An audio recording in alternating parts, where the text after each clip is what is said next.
सबसे पहले आपके पास क्या आ रहा है कि सी आउट, ये फ्लोट वगैरह इनिशियलाइज को ऐड करने की जरूरत नहीं है। जो इनिशियलाइजेशन है ना, अगर उसको साथ वैल्यू गिवन है like n is equals to 2 की वैल्यू दे दी है साथ में, तब अपने उसको ना प्रोसेसिंग बॉक्स के अंदर लिखना है n इज इक्वल टू 0।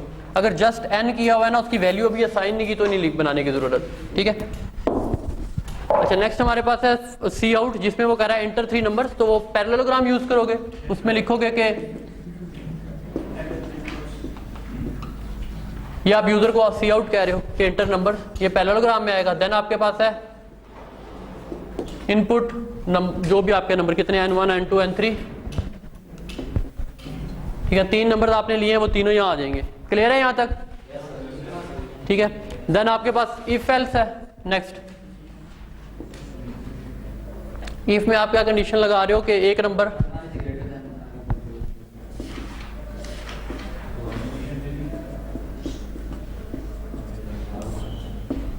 अगर वो ट्रू हो रहा है तो हम क्या करें, उसको प्रिंट करवा रहे हैं लार्जेस्ट आपके पास n1 है, यही हो रहा है ना, ठीक है। यहां पे अगर आपकी कंडीशन फॉल्स होती है तो क्या हो रहा है,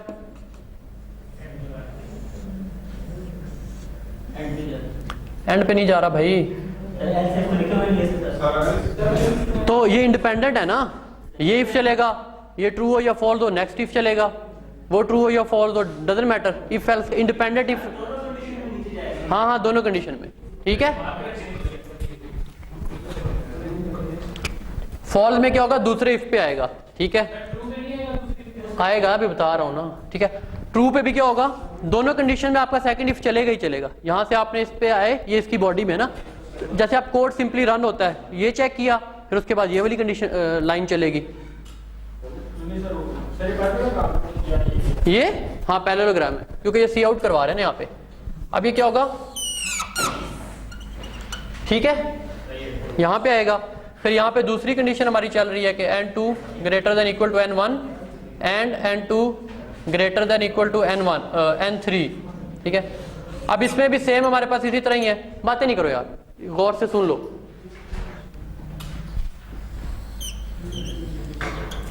ठीक है, यहां पे आपके पास अब सेकंड स्टेटमेंट आ जाएगी जो कह रहे हैं कि लार्जेस्ट आपका n2 है, फिर आके दोबारा से जो फॉल्स है,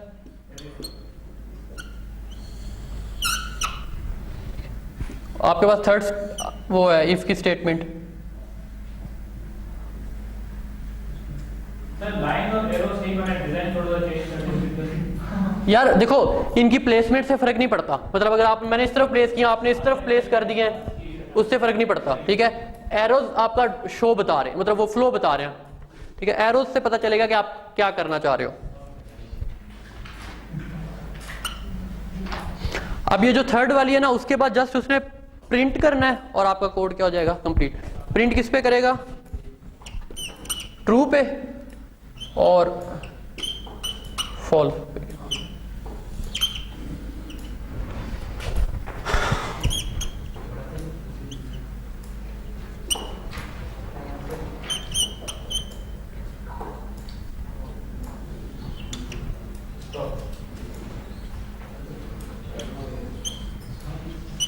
क्लियर है? सर ऑफिस क्यों आ रहे हैं? क्या चीज, ये जो आपका कोड रन हो रहा होता है, आपने उसके हिसाब से देखना है ना आपका कोड किस तरह से मूव हो रहा है। जब आप इसको रन करोगे तो आपकी ये स्टेटमेंट रन हो रही है, ट्रू होने के बाद ये स्टेटमेंट रन हो रही है, और फिर दोबारा ये स्टेटमेंट रन हो रही है, ऐसे ही है ना। फॉल्स होता है तो फिर ये वाली स्टेटमेंट रन नहीं होगी। तो डिफरेंस सिर्फ ये आएगा ट्रू और फॉल्स में। हाँ फिर आप सही कह रहे हो, फिर वो नहीं होना था, क्योंकि ना इफ एल्स में क्या होता है, जो इफ में अगर इफ चलता है तो एल्स नहीं चलता, ठीक है। अगर आपका एल्स चल रहा होगा तो इसका मतलब है आपकी इफ की कंडीशन ट्रू नहीं है। यहां पे ना ये तीनों इंडिपेंडेंट इफ्स हैं, तो ये ट्रू हो फॉल्स हो इससे नहीं फर्क पड़ रहा। ये जस्ट ये अगर फर्क इतना पड़ेगा कि ये ट्रू होगा तो ये प्रिंट होगी और फिर यहां जाएगा, अगर फॉल्स होगा तो डायरेक्ट यहां जाएगा, ठीक है। तो हम भी यही शो कर रहे हैं कि अगर आपकी कंडीशन ट्रू है तो इसने प्रिंट किया और वापस यहां आ रहा है, और अगर फॉल्स है तो डायरेक्टली यहां आ रहा है। क्लियर है सबको? ड्रॉ कर लिए या आप इसको इसका कर लो, ये इसको इसका सोल्यूशन है, ठीक है। अब नेक्स्ट लेक्चर स्टार्ट करते हैं। हाँ लेंगे ना कल। कल दोबारा क्विज होगा, इसी का दोबारा क्विज लेके क्या फायदा, कल वाला सही करना।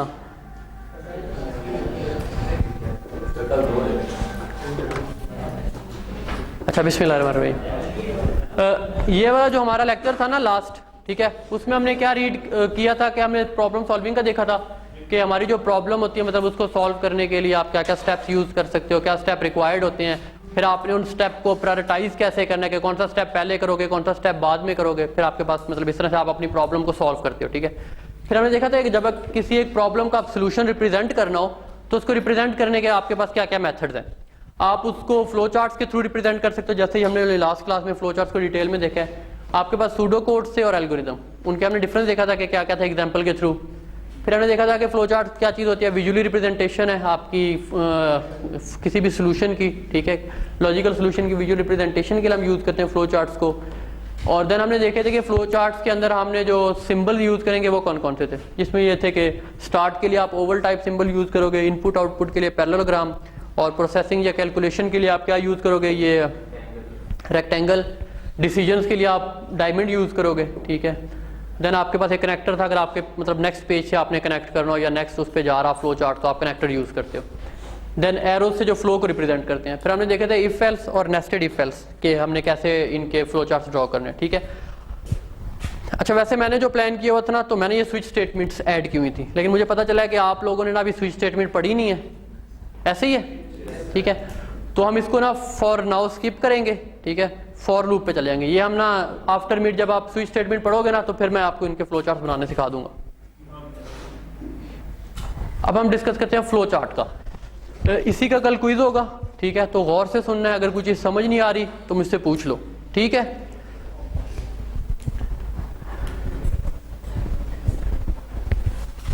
अच्छा सिंपल जो आपकी फॉर होता है ना उसके अंदर आप क्या लिखते हो, फॉर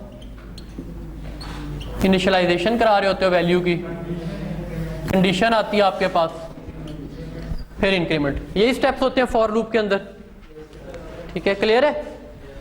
अच्छा अब ये ना एक जेनेरिक लूप का जो है ना आपके पास फॉर लूप का जो जेनेरिक फ्लो चार्ट होगा वो कैसे होगा। सबसे पहले आपने जो इनिशियलाइजेशन वाली स्टेटमेंट आती है ना, ये आई इज इक्वल टू 0 वाली, इसको आप लिखोगे प्रोसेसिंग वाले में, जो कैलकुलेशन का जो रेक्टेंगल होता है, क्योंकि आप यहाँ पे ना नंबर असाइन कर रहे हो उसको आई इज इक्वल टू 0, तो उसके लिए आप पहला स्टेप ये आएगा। कौन सी कंडीशन?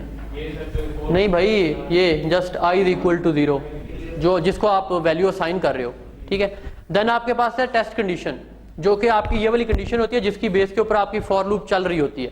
लाइक अगर आपकी ये कंडीशन ट्रू होगी तो आपकी फॉर लूप की बॉडी चलेगी, अगर ये फॉल्स हो जाएगी तो आप फॉर लूप से बाहर आ जाओगे, ठीक है। ये उस कंडीशन के लिए आप डायमंड यूज करोगे। देन आपकी अगर ट्रू फॉल्स होगी तो आप कंडीशन से बाहर आ जाओगे, लूप टर्मिनेट हो जाएगा, ठीक है। अगर ये ट्रू होता है तो आपके पास एक ना लूप की बॉडी है। लूप की बॉडी का मतलब है कि लूप में आप जो चीज करवा रहे हो, अगर आप कुछ प्रिंट करवा रहे हो तो आप पैरेललोग्राम यूज कर लोगे, अगर आप कोई प्रोसेसिंग करवा रहे हो, लाइक अगर A+B करवा रहे हो तो आप उसके लिए दूसरा रेक्टेंगल यूज करोगे, अगर उसके अंदर इफ एल्स लगा हुआ है तो आप आगे फिर एक और डायमंड यूज करोगे डिसीजन के लिए। वो डिपेंड करता है कि जो भी उसकी बॉडी में आ रहा है फॉर लूप की। और फिर आखिरी जब बॉडी कंप्लीट हो जाएगी एंड पे आपने एक अपडेट एक्सप्रेशन, जो क्या होगा, ये वाला पार्ट है, इसको रिप्रेजेंट कर रहा है, ठीक है। कि जब भी आप एक लूप चलती है, जब बॉडी कंप्लीट हो जाती है तो उसके बाद जो आपका वेरिएबल होता है उसके अंदर एक इंक्रीमेंट होता है, ऐसे ही है, जिसकी बेस के ऊपर वो फिर दोबारा चेक करता है। और ये आपकी एक लूप कंप्लीट हो रही है, यहाँ पे वो इंक्रीमेंट करने के बाद वापस कहाँ जाएगा, दोबारा उस टेस्ट कंडीशन के ऊपर, ठीक है। तो ये आपको विजुअली भी नजर आ रहा होगा कि ये लूप बन रहा है, ठीक है। जैसे कोड में आपको लूप होता है ना, जहां भी कोड में लूप होगा तो आप विजुअली भी उसको रिप्रेजेंट करोगे कि ये एक हमारे पास ये लूप है जो कि कोड के अंदर बना है, ठीक है। ये फॉर लूप का एक जेनेरिक वो है फ्लो चार्ट। वो ये ना जेनेरिक के वैसे लिखा बॉडी, ये डिपेंड करता है, अगर इनपुट आउटपुट स्टेटमेंट्स होंगी तो पैरेललोग्राम आएगा, अगर उसकी बॉडी के अंदर प्रोसेसिंग स्टेटमेंट्स हैं या कैलकुलेशन की स्टेटमेंट्स हैं तो रेक्टेंगल आएगा, अगर इफ एल्स है तो आप उसमें फिर डायमंड यूज करोगे। हाँ, अपडेट एक्सप्रेशन इसी में आएगी रेक्टेंगल में, क्योंकि वहां पे आप उसको क्या इंक्रीमेंट कर रहे हो ना, एक प्रोसेसिंग हो रही है कैलकुलेशन। यह पे एक सिंपल सा फ्लो चार्ट है, इसको हम ड्रॉ, ये कर लिया आप लोगों ने, सबने लिख लिया।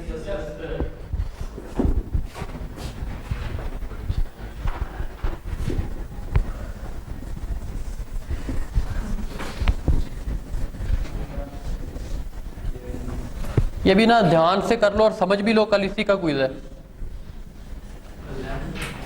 लैब में क्विज होगा।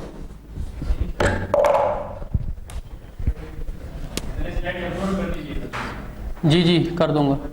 अच्छा यहाँ पे हमारे पास क्या है, सबसे पहले हम कह रहे हैं सम इज इक्वल टू 0,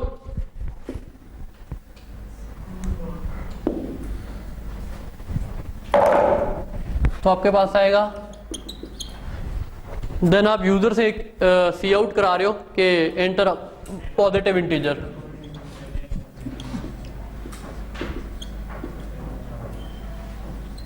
ठीक है। देन आपके पास एक और पैरेललोग्राम है जिसमें आप क्या कह रहे हो, यूजर से इनपुट ले रहे हो, जो भी यूजर वैल्यू देगा वो आप इसके अंदर सेव करा रही है, ठीक है। अब यहां तक क्लियर है, ये तो सिंपल है, मतलब जो पहले भी आप कर रहे हो। इसके बाद आपकी स्टार्ट हो रही है फॉर लूप।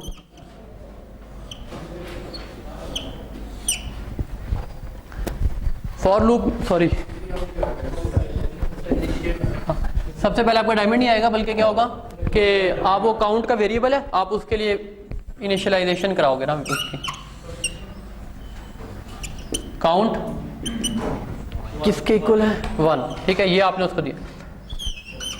देन आपके पास डिसीजन आएगा, डिसीजन में हम क्या कह रहे हैं कि काउंट लेस देन नंबर, ये मैं इसमें पूरा नहीं लिख रहा, सी फॉर काउंट, ठीक है, समझ आए।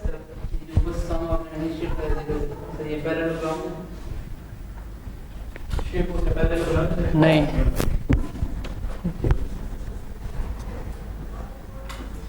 प्रोसेसिंग आएगी, गुड। अच्छा क्योंकि यहाँ पे हम उसको वैल्यू असाइन करें ना, तो उसके लिए हम प्रोसेसिंग की यूज़ करेंगे।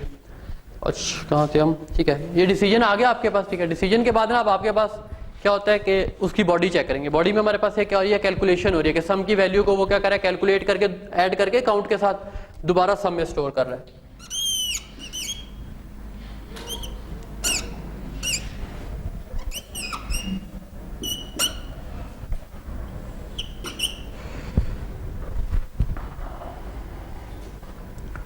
इसको एक ही तरफ बना लेते हैं,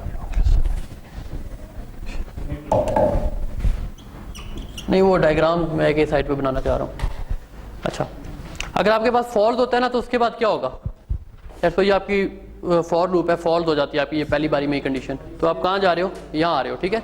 सी आउट रिप्रेजेंट होगा जो कि सम को प्रिंट कर रहा है। फॉल्स होगा तो आपके पास यहाँ पे एक प्रिंट करा रहा है सम को, ठीक है, क्लियर है ये वाली बात। और उसके बाद क्या हो रहा है आपका कोड, स्टॉप। अच्छा लेट्स सपोज अगर वो फॉल्स नहीं होती, आपकी कंडीशन हो रही है ट्रू, ट्रू होने पे हम क्या करेंगे, उसकी बॉडी में जो चीज भी है, ठीक है, इसकी बॉडी में सिर्फ एक ही स्टेटमेंट है जो क्या प्रोसेसिंग की स्टेटमेंट है। प्रोसेसिंग में क्या हो रहा है, sum plus is equal to count,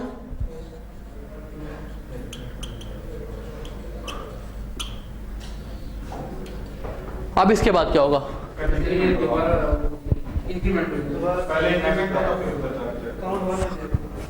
सही कह रहे हो, ठीक है।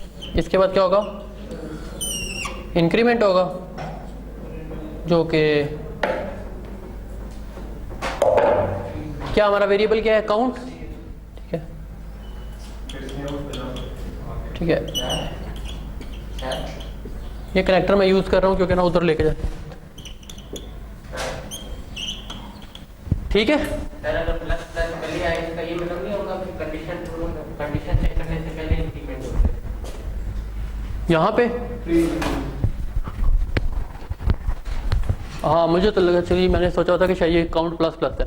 इसमें डिफरेंस ये आएगा कि ये जो प्लस प्लस वाली स्टेटमेंट है ना, वो यहाँ पे वो होगी, मतलब जब भी इसको पहली बारी में प्लस प्लस यही होगा, लेकिन जो नेक्स्ट स्टेटमेंट होगी ना, इतना सा डिफरेंस आएगा इसके अंदर।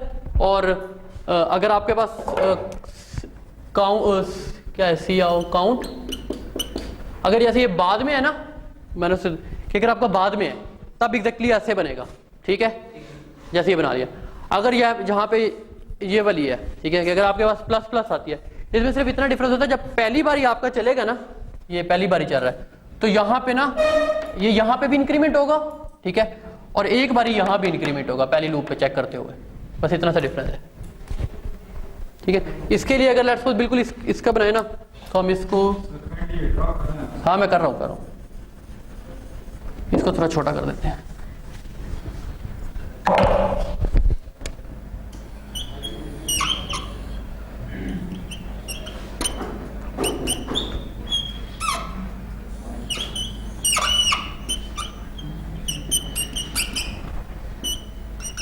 ठीक है,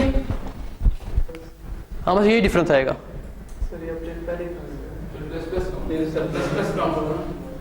यार मतलब ये है ना कि इंक्रीमेंट हो रहा है, मैं ये बता रहा हूँ कि वो इंक्रीमेंट होगा। ठीक है, अब एक दफा ये इंक्रीमेंट हुआ, लेट्स सपोज अगर उसकी वैल्यू 1 थी ना, तो पहले इसको इंक्रीमेंट करके 2 कर देगा। ठीक है, 2 करने का बाद कंडीशन चेक करेगा, फिर बाकी आगे ऐसे ही चलेगा। ठीक है, फिर आगे मतलब ये आएगा कि ये चलेगा 2 होगा, काउंट करके 3 करेगा, कंडीशन पे आएगा 4, कंडीशन जब तक कंडीशन फॉल्स नहीं होती।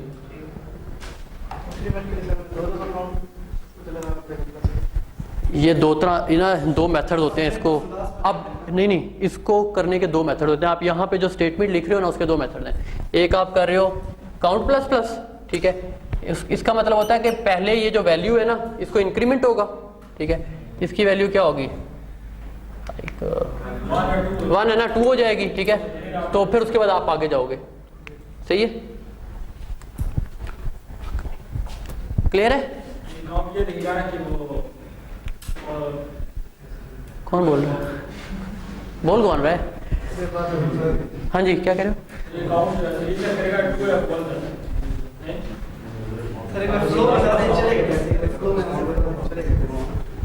पहली statement, second statement, third statement, fourth, fifth, 2 हो जाएगा ना ये प्लस प्लस होके।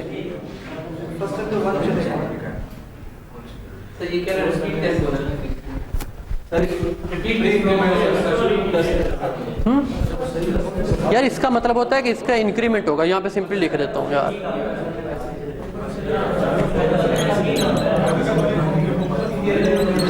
ठीक है, यहाँ पे इंक्रीमेंट हो रहा है। हाँ, अगर आपके काउंट प्लस प्लस यहाँ पे लिखा हुआ है कोड में, इस साथ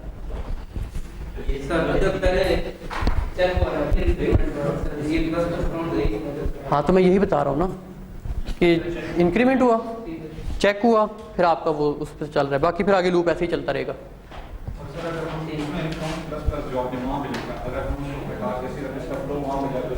इसके साथ हाँ, उसके एक उसमें आ जाएगा लूप में, लेकिन वो इसका ये हो कि आप इसको रिप्रेजेंट करोगे यहाँ पे इसके साथ हो रहा है, वो सिर्फ एक बार इनिशियलाइज हो रहा था, तो काम एक ही हो रहा है दोनों में। समझा गई?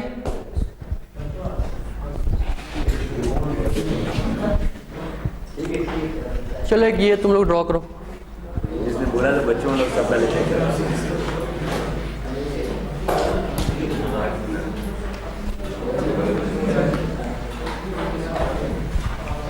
फर्स्ट टाइम जब काउंट में 1 आया था, तो पहले वो 1 चेक होगा ना, नीचे आएगा, ये पहले ही इंक्रीमेंट हो जाएगा। वो 2 जो तरीके हैं ना, जैसे अब ये देख रहे हो डिफरेंस। हाँ, इसमें क्या करता है कि बाद में इंक्रीमेंट होता है। आप पहले तो 1 चला लेंगे ना। हाँ, अगर इस तरह से लिखा हुआ है, अगर प्लस प्लस पहले है तो पहले इंक्रीमेंट करेगा। अच्छा, और हमारा वो पहले प्लस प्लस। हाँ, पहले प्लस, तो यही तो बताना चाह रहा था, ये डिफरेंस है दोनों में।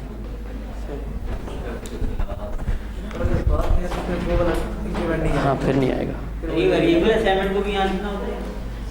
कौन से वाला? ये नाम ये ऊपर ये नहीं लिखनी होगी। जहाँ पे उनको वैल्यूज असाइन कर रहे हो ना, वो वहाँ वाली पोजीशन पे उनको ऐड करो।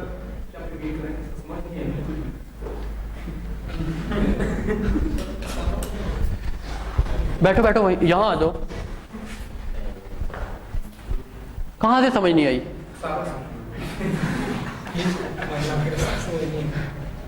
यार माइंड वाली बात नहीं है, लेकिन मैंने आप उस टाइम बोल रहे, अब नेक्स्ट मैंने करने के लिए कहा। देखो, शुरू में आपके पास एक सम था कोड में, जहाँ पे वो उसको वैल्यू असाइन कर रहा था।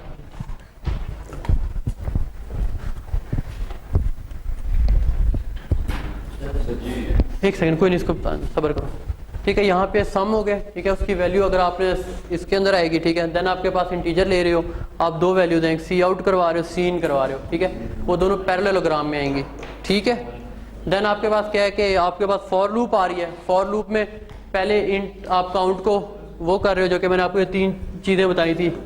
ठीक है, पूरी स्टेटमेंट लिखेंगे भाई, ये जो वैल्यू असाइन करें सिर्फ वो आएगी। ठीक है, देन आपके पास क्या हुआ है? नहीं, दूसरा था, मैं वो करता हूँ, एक सेकंड वेट करो। अच्छा, देन आपके पास आता है अब 2 अगर आपके पास यहाँ पे जैसे ये लिखा हुआ है प्लस प्लस काउंट, अगर आपके पास है कोड में प्लस प्लस मतलब वेरिएबल को काउंट कर रहे हो तो आप ये वाला यहाँ पे ऐड करोगे पहले, ठीक है। इंक्रीमेंट ना आपका कंडीशन से पहले एक इंक्रीमेंट आएगा।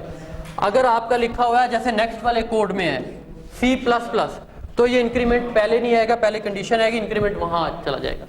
समझ आ गई इतनी बात, ठीक है। देन आपकी कंडीशन आएगी, जो भी फॉर लूप की कंडीशन होगी वो यहाँ आएगी। अगर आपकी कंडीशन फॉल्स होगी तो आप डायरेक्टली उस फॉर लूप से बाहर आ जाओगे। अगर आप यहाँ पे फॉर लूप से बाहर आते हो तो आपके पास ये आ रहा है सी आउट, ठीक है, सम की वैल्यूज आ रही हैं, प्रिंट सम और स्टॉप हो रहा है आपका, ठीक है। अगर वो ट्रू होगा तो उससे क्या होगा कि आपका जो सम और काउंट जो भी उसकी बॉडी में वैल्यूज है वो प्रिंट होंगी। जैसे यहाँ पे कैलकुलेशन है तो आपके पास रेक्टेंगल में आएगी वैल्यू, ठीक है। देन उसके बाद आपकी जो वेरिएबल है वो उसकी वैल्यू अपडेट होगी, ठीक है। इंक्रीमेंट होगा यहाँ पे उसके अंदर। इंक्रीमेंट होने के बाद आप कहाँ आ जाओगे, कंडीशन पे, दोबारा से कंडीशन चेक करोगे। फॉर लूप तुम लोगों ने क्लास में नहीं पढ़ी तो समझ नहीं आई फॉर लूप कैसे काम करती है। तो ये फॉर लूप का ही है ना कि फॉर लूप कैसे काम करती है। इंक्रीमेंट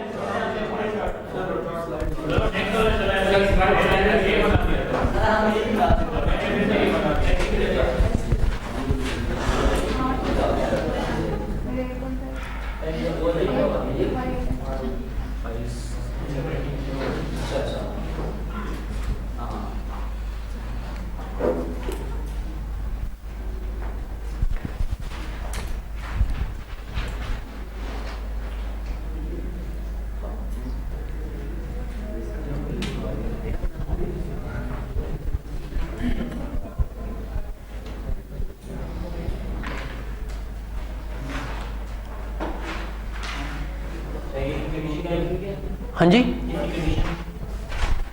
वो मॉडुलस लिया हुआ है इंक्रीमेंट का 2 के साथ, इवन और ऑड चेक कर रहा है। आई मॉडुलस 2 इज इक्वल टू 0 के जो आपने वेरिएबल है वो इवन है या ऑड है।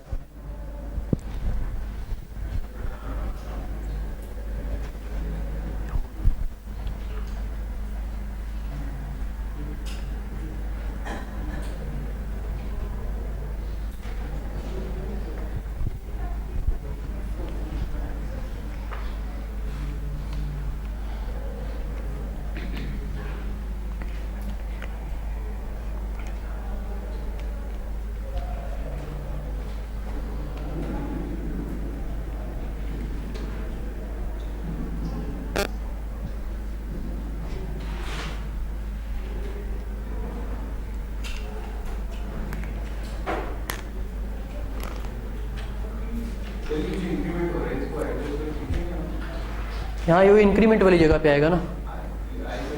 ओ यार जस्ट इंक्रीमेंट लिख दो, आई प्लस प्लस लिख दो, वो ये रिप्रेजेंट कर रहा है कि यहाँ पे एक इंक्रीमेंट हो रहा है, तो मैंने उसको इसलिए आई प्लस प्लस लिखा हुआ है क्योंकि प्लस प्लस का जो कोडिंग में ना वो इंक्रीमेंट को रिप्रेजेंट कर रहा होता है।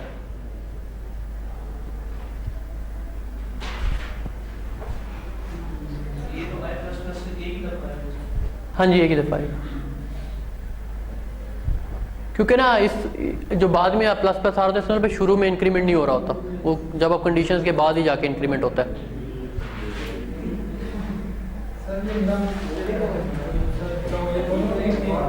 जी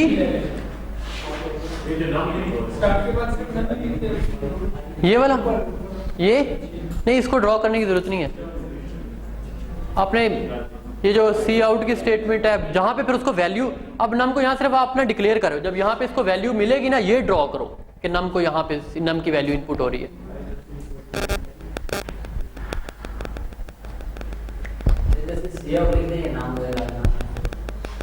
क्या हुआ? हाँ वहां लिख दो प्रिंट नम, तो वो उसका ये मतलब होता है कि यहाँ पे आप कोई चीज प्रिंट आउट करा रहे हो ना यूजर उसके ऊपर स्क्रीन पे।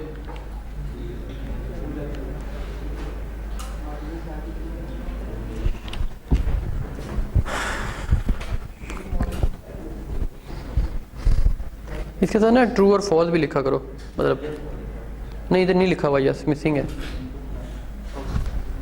अच्छा ठीक है, yes then this no, no पे वो इंक्रीमेंट हो रहा है, नो पे स्टॉप हो रहा है। हाँ ठीक है, नाइस।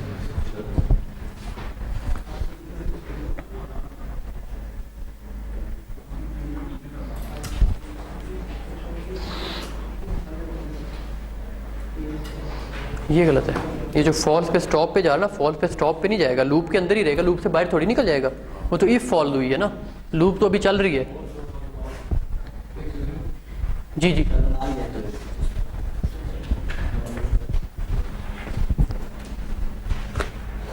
ये नीचे वाले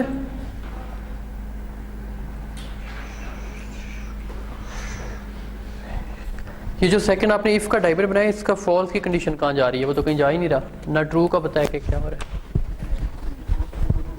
कंडीशन ट्रू, इसकी दूसरी कंडीशन क्या है? फॉल्स। इसके ऊपर दो कैसे आ सकते हैं एरो? ये गलत।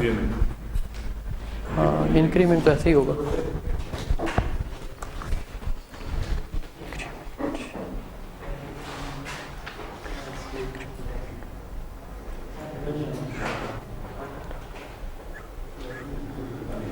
थोड़ा घुमा फिर आके बना, लेकिन सही बना हुआ है। मैंने भी बना दिया। चलो अच्छा ये देखो, ये बना हुआ सारा कंपेयर कर लो यहाँ पे। अच्छा ये स्टार्ट सबसे पहले आप कह रहे हो इंटर नंबर की वैल्यू, ठीक है। आपके पास पहला पैरेललोग्राम आएगा जो वहां पे आप यूजर को कह रहे हो कि इंटर नंबर। देन आपके पास नंबर, मतलब जो भी आप नंबर, ये एन लिखा है, नंबर की वैल्यू आप इसमें इनपुट करा रहे हो। देन आपके पास लूप स्टार्ट हो रही है जहां पे आप आई को एक वैल्यू असाइन कर रहे हो 1 इनिशियलाइजेशन की। देन आपके पास कंडीशन है जो कि 10 तक चल रही है, ठीक है। वो आगे अगर वो फॉल्स हो रही है ना, तो देखो उसके बाद आप क्या करते हो, डायरेक्ट अपनी लूप से बाहर आ गए हो, कंप्लीट हो रहा है आपका कोड, ठीक है। तो ये आपका स्टॉप है फॉल्स पे। अगर वो ट्रू होता है तो आपके पास एक इफ की कंडीशन है आगे फर्दर। नहीं यार, बॉडी तो पहले चलाओ ना। कंडीशन के बाद मैंने आपको बताया था कि पूरी बॉडी चलेगी फिर इंक्रीमेंट होगा, ठीक है। अब ये कंडीशन पहली आपकी ये इफ फॉर लूप की कंडीशन है, ठीक है। अब उसकी बॉडी के अंदर इफ आया हुआ है तो वो भी तो आपने चलाना है ना इंक्रीमेंट से पहले, ठीक है। वो इफ चेक करोगे। इफ में आप क्या चेक करोगे? ट्रू और फॉल्स, उसकी दो कंडीशन है। फॉल्स में क्या हो रहा है? कुछ भी नहीं हो रहा, वो फिर इंक्रीमेंट पे चला जाएगा क्योंकि लूप दोबारा से, ठीक है, कोई प्रिंट नहीं हो रहा कुछ भी। तो क्या हो रहा है? फॉल्स पे इंक्रीमेंट और दोबारा से कंडीशन चेक हो रही है, ठीक है। अगर ये इफ की कंडीशन आपकी ट्रू होती है तो आप क्या कर रहे हो, एक प्रोसेसिंग कर रहे हो जिसमें वैल्यू को ना, वैल्यू की वैल जो आपका वेरिएबल है उसकी वैल्यू अपडेट हो रही है मल्टीप्लाई बाय नंबर से। देन आप उसको प्रिंट करवा रहे हो इफ में, और फिर उसके बाद आप कहाँ जा रहे हो? इंक्रीमेंट पे। ये नजर आप लोगों को नजर आ रहा है? तो फिर खामोश क्यों बैठे हो? बताओगे सर नजर नहीं आ रहा।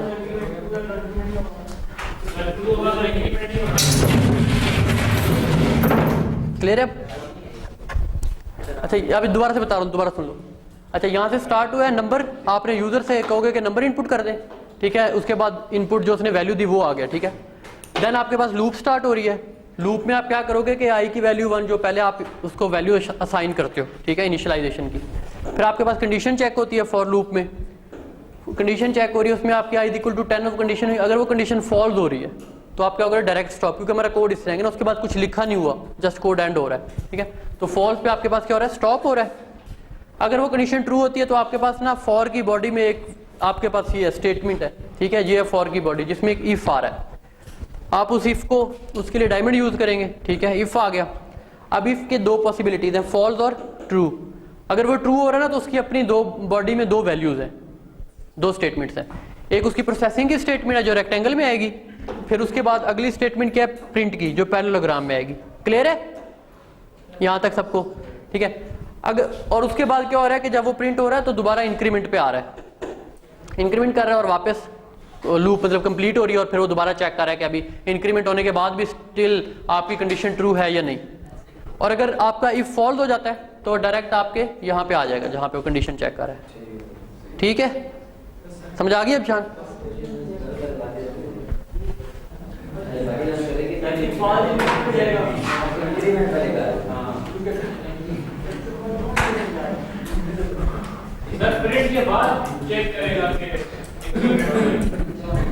डिपेंड करता है ना उसकी बॉडी में क्या लिखा हुआ है। इंक्रीमेंट उसने एंड पे चेक करना जब आपकी फॉर की बॉडी कंप्लीट चल चुकी होती है। जैसे ये फॉर की, हाँ जी, इंक्रीमेंट तो होना ही है ना, वो तो इफ की कंडीशन है। जो ट्रू और फॉल यहाँ पे हो रहा है वो इफ का हो रहा है। ठीक है, इसका ट्रू फॉल थोड़ी देख रहे हैं। आंखें ना मारो, इधर सुन लो। ठीक है, अगर आपकी कंडीशन फॉल्स हो रही है ना तो स्टॉप होगा, तब इंक्रीमेंट नहीं करना। और क्या कह रहे हो? हाँ जी जी, इसकी स्टेटमेंट इस तरह से होती है कि आप यूजर से एक नंबर लो, ठीक है, उसके बाद उसका टेबल प्रिंट करो, लेकिन इवन के साथ। ये क्या कर रहा है, ये यही तो कर रहा है कि अगर यूजर ने 7 प्रिंट किया है तो क्या प्रिंट हो रहा है वहां पे, 7 मल्टीप्लाई बाय 2 14, 7 मल्टीप्लाई बाय 4 क्या हो रहा है, 7 4 का क्या होता है 28, ठीक है। वो मुझे कोई मसला नहीं है, लेकिन आपका टाइम अगर आपके पास है तो आप बेशक उसको कोडिंग में कन्वर्ट करो और फिर उसका फ्लो चार्ट बनाओ, आपकी मर्जी है। 1.5 घंटे का पेपर है मेरे ख्याल में आप लोगों को, 4 क्वेश्चन होंगे। आप कुछ क्वेश्चन पूछना चाह रहे थे, क्या कह रहे थे? नहीं, एंटर नंबर है ना, ये उसको रिप्रेजेंट कर रहा है। ये जो सी आउट आपने लिखा है यूजर के लिए कि प्लीज इनपुट अ नंबर, ठीक है, ये उसको रिप्रेजेंट कर रहा है। ये जो इनपुट है ना, ये जो यूजर ने आपको प्रोवाइड किया है, ठीक है, मतलब नंबर की जो वैल्यू देगा यूजर, ये वो है उसके लिए। ये सी आउट के लिए, ये सी इन के लिए, फिर उसके बाद आगे जो शेप ही यूज होंगी, पैरेललोग्राम। समझ आ गई ये, ठीक है। नेक्स्ट आपका है नेस्टेड फॉर लूप्स है, ठीक है। अभी जिस तरह नेस्टेड इफ एल्स था ना इफ के अंदर, अब नेस्टेड फॉर लूप में क्या होगा, एक फॉर लूप है उसके अंदर एक और फॉर लूप है, ठीक है। पढ़े हुए हैं ना प्रोग्राम अपने प्रोग्राम के 2 फॉर लूप्स कैसे रन करती हैं, कल कर लेंगे। अच्छा चलो ठीक है, कल लैब में ना आपको ये पहले मैं समझा दूंगा, उसके बाद आपका क्विज होगा, इसी से रिलेटेड क्विज होगा। और हाँ फॉर लूप का, हाँ फॉर लूप में इफ वगैरह हो सकता है, डिपेंड करता है। आप आओगे तो कल आपको पता चलेगा, ठीक है। Thank you so much.